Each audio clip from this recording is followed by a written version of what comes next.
So guys welcome back to my YouTube channel. आज हम लोग नाम के बारे में पढ़ेंगे कि नाम किसे कहते हैं, नाम के कितने काइंड होते हैं। आज हम लोग क्या नाम पढ़ेंगे और नाम हम लोग लिखने जा रहे हैं। नाम सबसे पहले हम लोग क्या नाम का डिफाइन देंगे। A noun is the name of person, place, animal or things। Example हमारा पर्सन में मान लीजिए हम किसी भी व्यक्ति का नाम लिख सकते हैं, जैसे मान लीजिए मोहन। प्लेस हम लोग किसी स्थान का नाम डाल सकते हैं, जैसे हमारा ताजमहल। एनिमल में हम लोग ने क्या है कार लिखा, और थिंग्स में हम लोग क्या लिख रहे हैं बॉक्स। अब हम लोग क्या है नाम के काइंड पढ़ेंगे कि नाम के कितने काइंड होते हैं। देयर आर 5 काइंड ऑफ नाम। नाम के कितने काइंड होते हैं 5 काइंड होते हैं, यानी 5 प्रकार होते हैं। सबसे पहले हमारा कॉमन नाम। कौन सा नाम? कॉमन नाम, जिसको हम लोग जातिवाचक कहते हैं।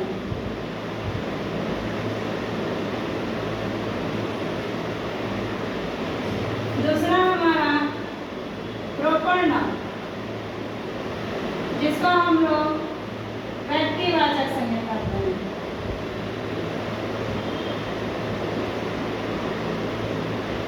तीसरा हमारा कलेक्टिव नाम, जिसको हम लोग समूहवाचक संज्ञा कहते हैं।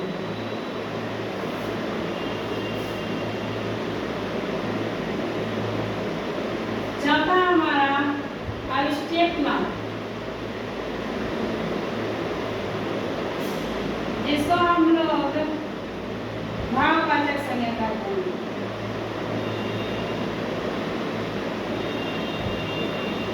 पांचवा हमारा मटेरियल नाम, जिसको हम लोग द्रव्यवाचक संज्ञा कहते हैं।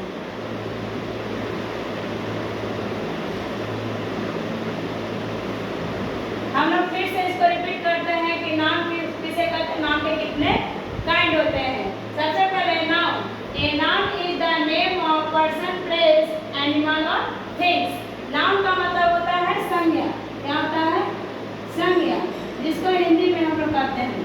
तो नाम किसे कहें? जिसमें किसी पर्सन, यानी किसी पर्सन का मतलब होता है व्यक्ति। किसी प्लेस यानी कोई स्थान हो गया। एनिमल यानी जानवर। थिंग्स का मतलब होता है वस्तु। जैसा कि हमने क्या है पर्सन में मोहन लिखा। मोहन क्या है? आदमी है। प्लेस हमारा क्या है? ताजमहल है। एनिमल हमारा काऊ है। थिंग्स हमारा बॉक्स है। अब हम लोग क्या काइंड पे आते हैं कि काइंड कितने होते हैं। देयर आर 5 काइंड ऑफ नाम। नाम के कितने काइंड होते हैं? 5 काइंड होते हैं। सबसे पहले कॉमन नाम। कॉमन नाम का मतलब होता है जातिवाचक। प्रॉपर नाम, जिसमें व्यक्तिवाचक। कलेक्टिव नाम, जिसमें समूहवाचक। अब्स्ट्रैक्ट नाम, जिसमें भाववाचक। मटेरियल नाम, जिसमें हम लोग द्रव्यवाचक के बारे में जानते हैं। अब हम लोग काइंड के डिफाइन पढ़ेंगे कि काइंड के क्या क्या डिफाइन होते हैं। सबसे पहले हमने क्या कॉमन नाउन लिखना है। क्या है? Common noun. कॉमन नाउन का मतलब होता है जातिवाचक, जिसमें पूरे जाति का बोध हो। A noun that a noun is the general name of person, place, animal और थिंग्स। एग्जाम्पल हमारा एनिमल में हम लोग ने चलिए अब हम लोग एग्जाम्पल लेते हैं टीचर। टीचर से क्या हो गया? सारे टीचर का बोलेंगे, चाहे वो टीचर मेल हो या फीमेल हो। स्टूडेंट, स्टूडेंट से सारे विद्यार्थी का बोलोगे, चाहे वो लड़का हो या लड़की हो। उसके बाद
मेला में देखिएगा आपको बहुत सारे भीड़ में लोग दिखाई देंगे।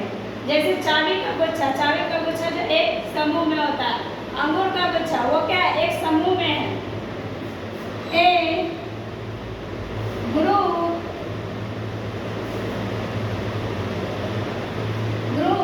ऑफ पर्सन, प्लेस, एनिमल और थिंग्स। कलेक्टिव नाउन किसे कहते हैं, जिसमें किसी समूह का बोलो, चाहे वो समूह में व्यक्ति हो सकता है, स्थान हो सकता है, एनिमल हो सकता है या थिंग्स हो सकता है। एग्जाम्पल में हमने क्या दिया, ए फ्रॉग और शिप, यानी कि भेड़ के समूह को हम लोग क्या कहते हैं, फ्रॉग कहते हैं। एन आर्मी और सोल्जर, यानी कि सैनिक के समूह को हम लोग क्या कहते हैं, आर्मी, जो हमारा क्या पर्सन है। इसी तरह से हम लोग एब्स्ट्रैक्ट नाउन के बारे में जानेंगे।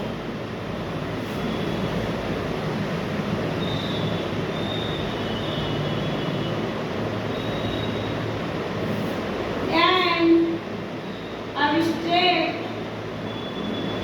noun is feeling,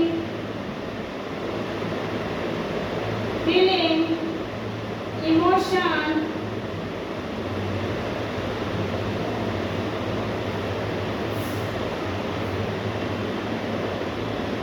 etc. Abstract noun किसे कहते हैं, जिसमें हम लोग क्या फीलिंग जाहिर कर सकते हैं, किसी के इमोशन को जाहिर कर सकते हैं। जैसे मान लीजिए कि कोई व्यक्ति उदास है, क्यों उदास है इसके बारे में हमको नहीं पता, जब तक वो हमें सामने से नहीं बताएगा।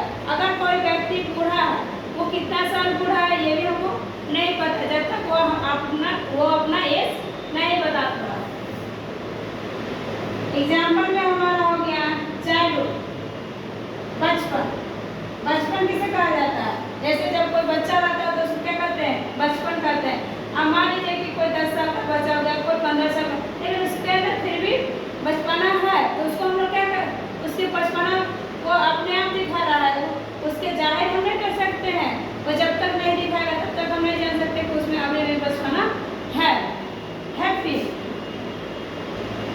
वो व्यक्ति खुश है कि नहीं है, ये जब तक वो जाहिर नहीं करेगा उसकी मन की भावना को हम लोग नहीं प्रकट देख सकते हैं।